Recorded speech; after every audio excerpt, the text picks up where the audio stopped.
როდესაც მე ლონდონიდან დავბრუნდი, ზუსტად ტრაპთან დამხვდნენ შავებში ჩაცმული ადამიანები, რომლებმაც მითხრეს, რომ თურმე ჩემ პარკს აქვს რაღაც პრობლემა და უნდა გავყვემათ. მოხდა ჩემი ბაღის აბსოლუტურად უკანონოდ დათვალიერება და გაჩხრება უпростоრად.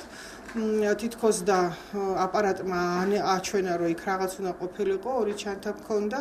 ბუნებრივია იქ არაფერი არ აღმოჩნდა. ეს კიდე ერთი მაგალითია იმისა, რომ ამ ქვეყანაში ხელისუფლება თავისი ნებისთვის, თავისი პირადი ინტერესებისთვის იყენებს პოლიციას და ისინი არ იცავენ საზოგადოების ინტერესებს.